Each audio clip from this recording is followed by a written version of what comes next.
우리는 지난주에 신명기 20장 1절 4절을 통해서 두 가지 내용을 확인했습니다. 첫째는 전쟁을 두려워하지 말라. 내가 너희의 편이 됨이라. 이러한 하나님의 약속을 받고, 또 하나는 그런 하나님께서 우리에게 담대하기를 원하신다. 너희의 적은 외부에 있는 것이 아니라 너희 마음에 있다. 너희 마음을 지켜야 한다는 것을 확인했습니다. 그래서 이 전쟁의 승패가 우리가 얼마나 하나님께 순종하는지, 아니면 세상을 의지하고 살아가는지, 여기에 따라 결정된다는 것을 알 수가 있었습니다.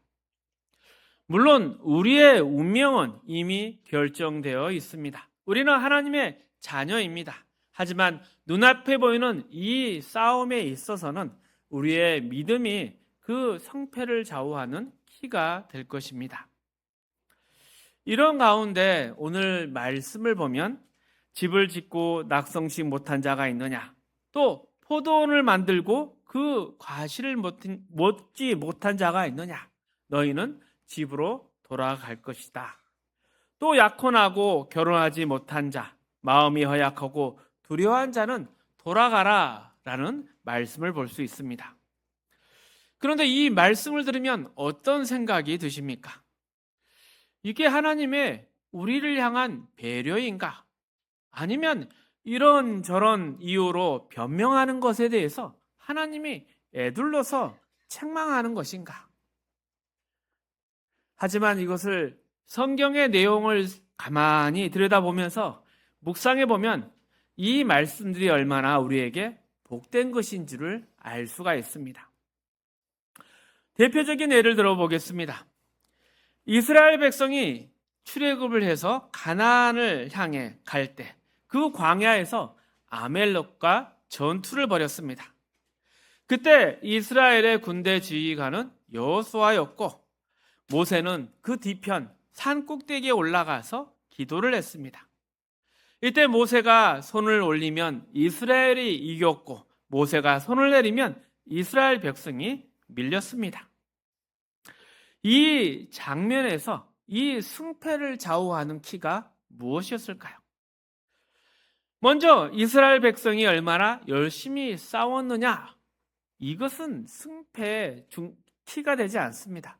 왜냐하면 그들은 훈련된 군대도 아니었고 광야에서 급조해서 나온 무리였기 때문입니다. 그렇다면 모세가 기도를 하면 이기고 또 그 기도를 쉬면 실패한다, 이런 것이었을까요? 물론 성도들의 기도 생활을 독려하기 위해 그런 설교는 할 수 있지만 그것이 이 승리의 비결은 사실 아닙니다. 이스라엘의 역사 속에서 승리의 키가 되는 것은 오직 하나님 한 분뿐이십니다. 그러니 모세가 손을 들었다 냈다가 아니라 모세가 쳐다보는 그 하나님, 그 기도를 받으시는 하나님이 이 모든 전쟁의 승패의 키가 되십니다. 이와 같은 예가 사사기에도 있습니다. 이스라엘의 사사 기드온이 미디안의 군대를 물리칠 때 온 이스라엘의 나팔을 불어서 군대를 모읍니다.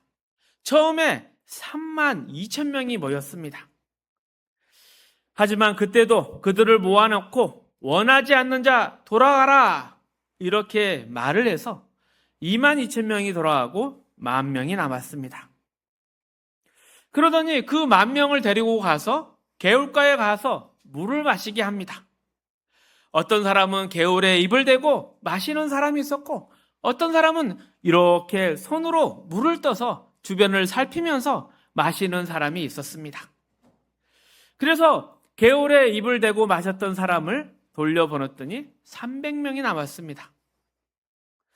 자, 여기서 개울에 입을 대고 마시는 것하고 손으로 떠먹는 것, 이게 무슨 차이가 있겠습니까? 어떤 사람은 분별하고 조심하고 깨어있어라, 이런 식으로 설교를 할 수 있겠지만 하나님이 의도하신 건 딱 한 가지였습니다. 그 둘 중에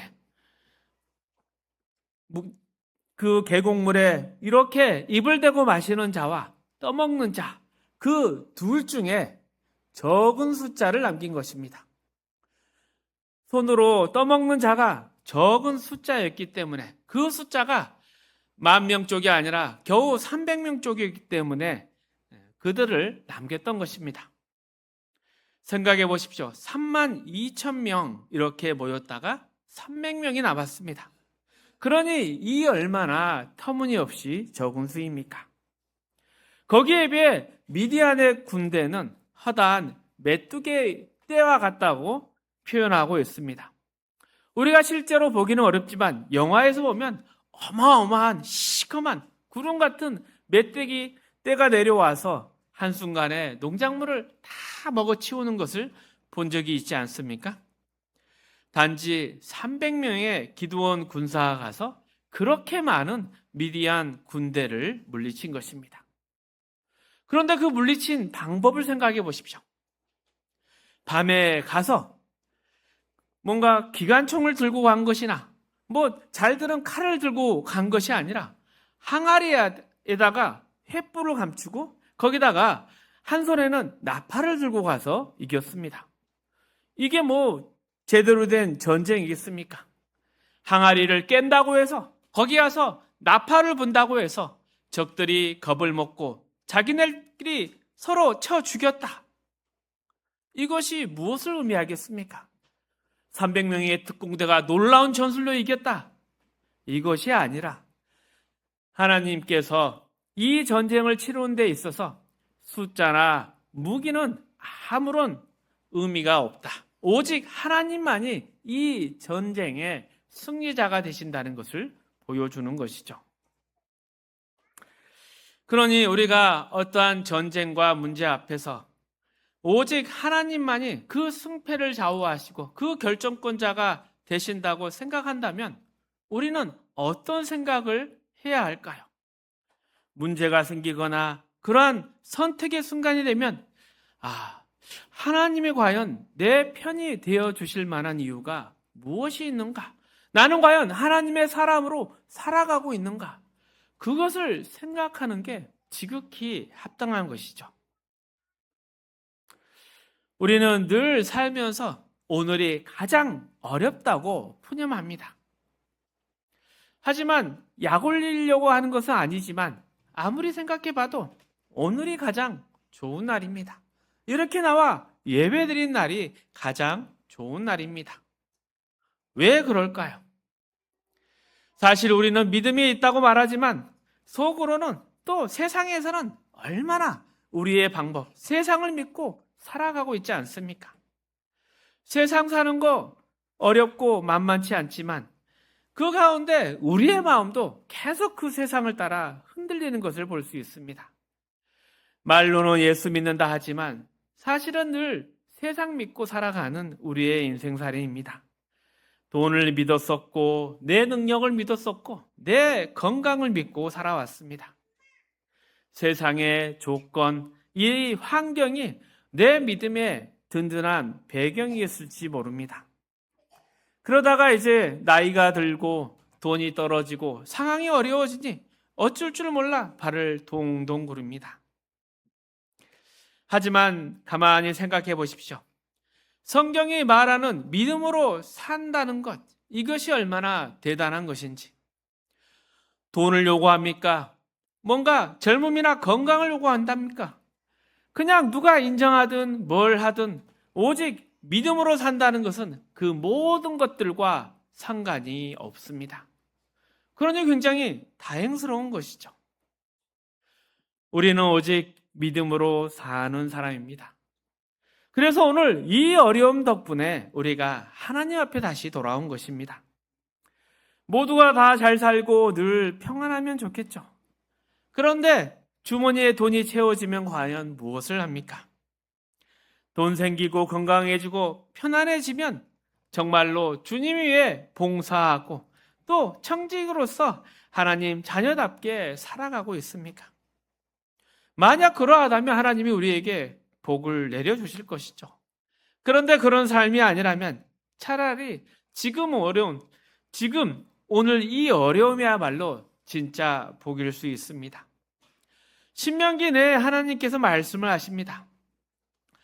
나중에 28장에 가면 더 결정적인 선언을 하실 것입니다. 너희가 내 말을 잘 들으면 들어가도 복을 받고 나가도 복을 받고 내 자녀와 토지, 내 가축과 심지어 내 광주리와 떡 반죽 그릇까지 복을 받을 것이다. 너가 복을 받으며 무엇을 해도 복을 받을 것이다. 그러나 내 말을 듣지 않으면 들어가도 나가도 저주를 받을 것이고 하는 모든 일마다 안 될 것이다. 하나님이 우리의 마음의 가장 큰 기쁨이고 소원이고 즐거움이 대상이 되시며 또 우리의 사랑과 경배의 대상이 되시면 하나님께서 무엇이든지 우리에게 다 해주실 것입니다.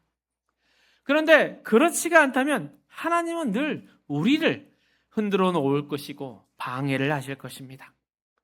하지만 이런 간섭은 잘못에 대한 버리기보다는 너 지금 내 마음에 합당하지 않아. 이러한 경고이며 채찍이라 하겠습니다.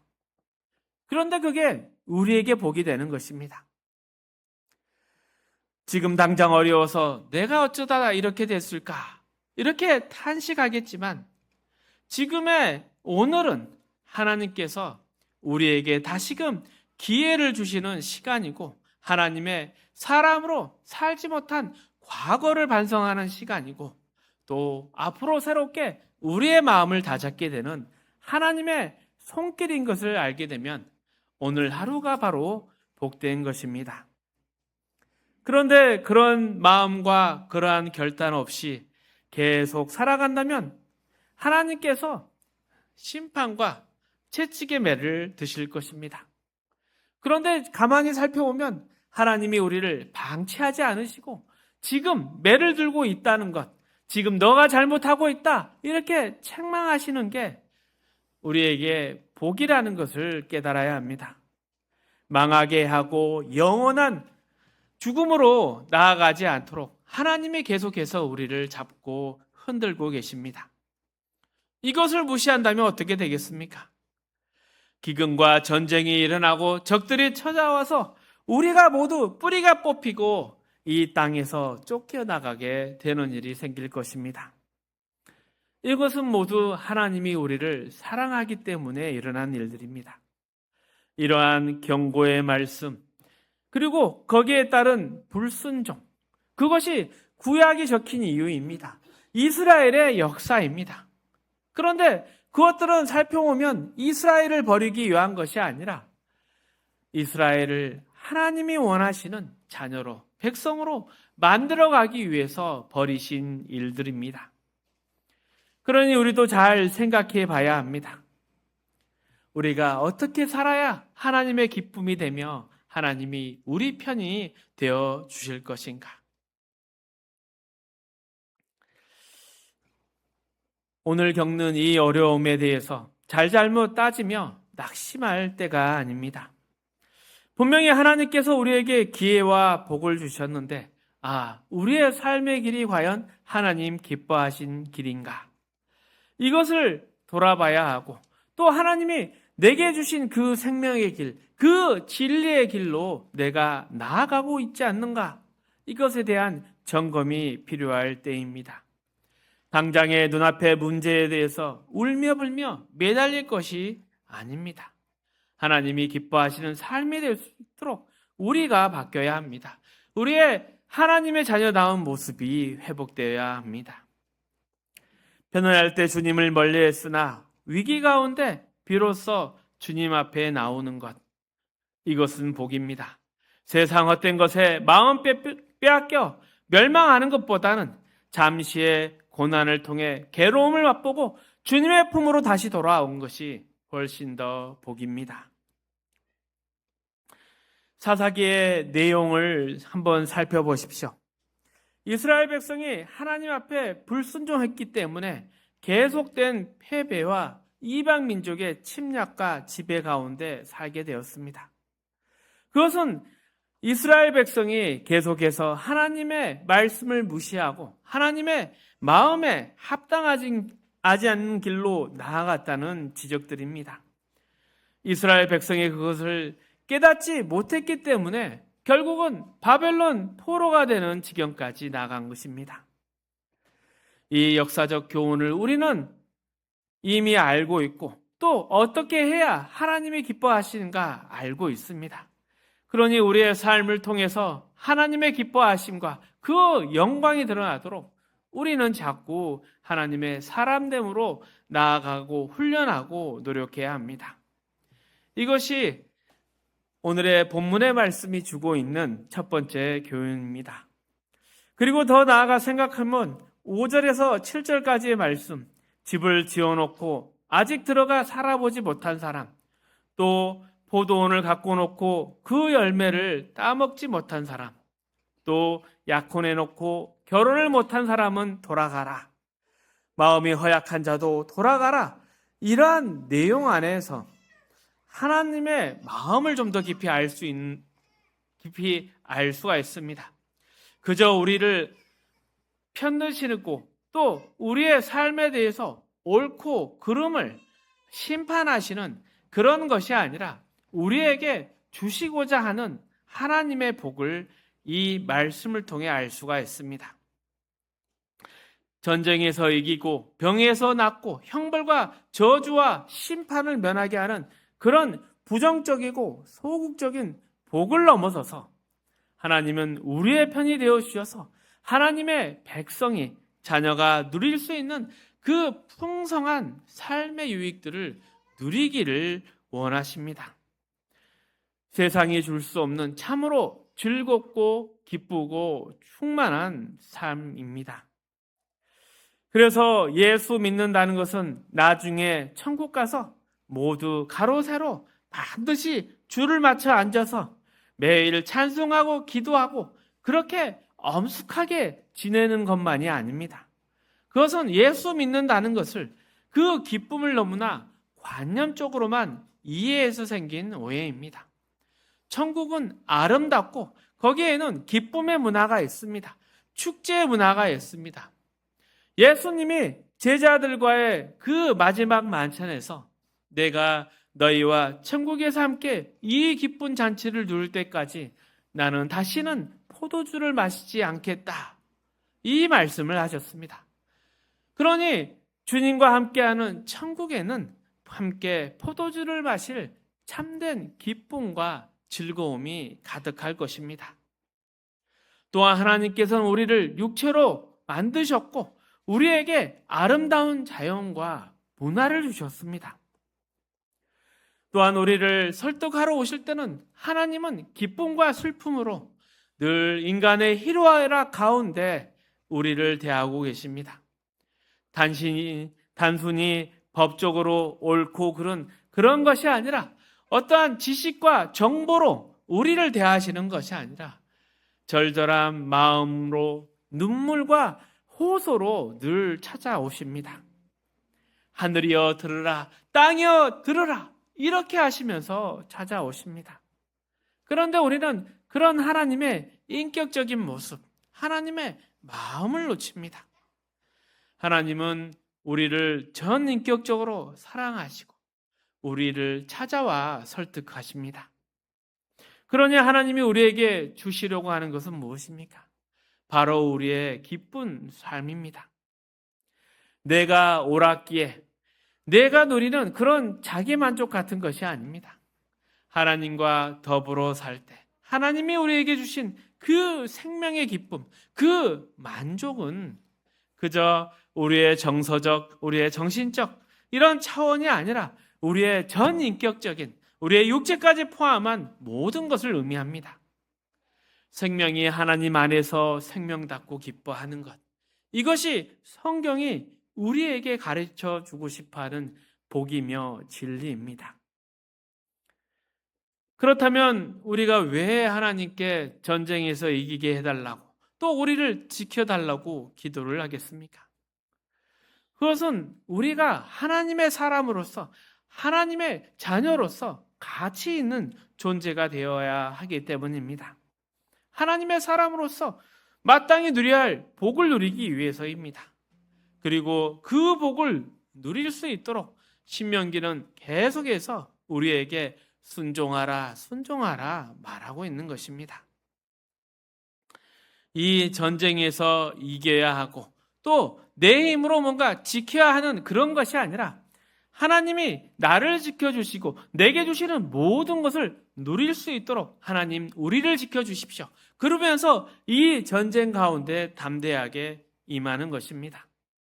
말씀에서도 책임자와 그 리더들이 세워지지 않았습니까?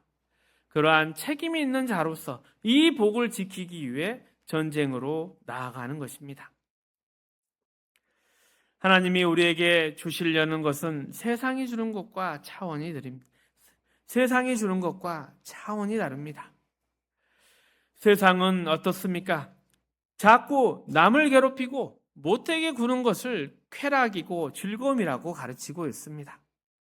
그리고 또 우리는 거기에 점점 물들어가고 있습니다. 영화나 드라마를 보면 쉽게 알 수가 있습니다. 대부분 싸움과 폭력 아닙니까? 그들이 그리고 있는 장면에는 절제나 희생 같은 것은 없습니다. 그저 내 기분대로 성질대로 행동하는 것뿐이죠. 옛날 영화, 특별히 미국의 서부극들을 보면 여자나 아이는 쏘지 않았습니다. 또 등 뒤에서 총을 쏘지 않는 것이 원칙이었습니다. 악당은 이 원칙을 어기면서 비겁한 행동을 일삼았고 약한 자들을 괴롭힙니다. 주인공은 끝까지 참다가 마지막에 총 한 방으로 정의의 심판을 내렸습니다. 하지만 세상은 이런 착한 주인공의 답답함에 지쳐서 어느 날 영화들의 악당처럼 먼저 총을 빼고 폭력을 행사하는 자극적인 주인공들을 등장시켰습니다. 그래서 성과 악의 경계가 무너졌고 피비리라는 폭력만이 난무하게 되었습니다. 이런 자극적인 매체가 세상을 물들어서 어찌 보면 잔잔하고 깊이 있는 옛날 영화들이 이제 지루하게 느껴지고 아이들의 장난감, 게임들도 언제나 총싸움들일 뿐입니다. 참된 희생이나 거룩함, 생명력을 주변에게 찾아보기 어려웠고 이제 폭력만이 가득한 세상이 되었습니다. 이런 세상 살다 보니 내가 나를 지키지 않으면 누가 나를 지켜주겠는가? 또 내가 선수치지 않으면 어떻게 이 험한 세상을 살아남겠는가? 이런 생각이 자꾸 우리를 유혹합니다. 이때 우리는 스스로에게 물어봐야 합니다. 내가 그들보다 더 악해져서 내 힘으로 나를 지키는 것이 이 전쟁에서 이기는 방법인가? 하지만 하나님은 전쟁이 과연 너의 손에 달려 있느냐? 이 일어나는 전쟁에 과연 누가 승패를 지고 있느냐? 이것을 물어보십니다. 이스라엘이 출애굽해서 아말렉과 싸울 때 그 전쟁의 승패가 사람의 손에 있었습니까? 또 기드온이 300용사를 데리고 미디안과 싸울 때 그 승리가 사람들의 손에 있었습니까? 지금도 똑같이 우리에게 묻고 계시는 것입니다. 내가 나를 지키지 않으면 또 수단 방법 가리지 않으면 내가 여기서 살아나갈 수 없다라는 생각이 든다면 우리는 하나님의 사람이 아니게 되는 것이고 어찌 보면 하나님도 우리를 지킬 필요가 없게 되는 것이죠. 그래서 우리는 하나님이 내게 승리를 안겨주실 그때까지 가만히 서 있을 필요가 있습니다. 이 전쟁에서 악쓰며 이기려고 애쓸 필요가 없습니다. 우리가 치룰 전쟁은 바깥에 적을 물리치는 것이 아니라 내 안에 적을 물리치는 그 싸움을 해야 합니다. 지금 우리가 겪고 있는 이 어려움, 이것은 하나님의 은혜로운 손길이며 또 우리에게 주시는 경고입니다. 그리고 우리는 이것을 전화위복의 기회로 삼아야 됩니다. 하나님이 내 편이 되어지시는 우리의 삶과 우리의 신앙이 될 수 있도록 우리가 바뀌어야 합니다. 외부의 적들에 대해서는 하나님을 신뢰하며 담대히 나아가야 합니다. 앞으로 내 인생 어떻게 되고 이 나라 또 장래가 어떻게 흘러갈지 미리 걱정하기보다는 과연 내가 하나님의 사람으로 서 있는가? 하나님이 우리 편이 되어 주시도록 나는 내 책임을 다하고 있나? 이것을 스스로에게 물어보고 지금 당장 거룩한 하나님의 자녀의 자리로 돌아오기를 간절히 바랍니다. 말씀을 정리합니다. 전쟁의 승패는 우리의 힘이나 세상의 조건에 달려 있는 것이 아니라 오직 하나님의 손에 달려 있습니다.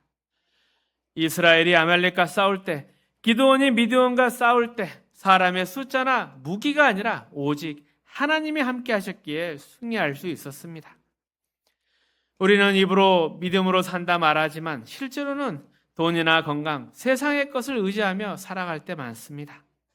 그러다 어려워지면 두려워하고 흔들리죠. 하지만 지금 겪는 어려움은 우리를 벌하시려는 하나님의 손길이 아니라 우리를 부르시는 사랑의 손길입니다. 또 하나님이 주신 것 안에서 하나님의 뜻을 발견하고 우리가 성장하기를 원하시는 것이죠. 그러니 과연 나는 하나님의 사람으로 살아가고 있는가? 이 질문 앞에 정직하게 서며 다시금 순종의 자리로 돌아와 승리하실 수 있기를 축복합니다.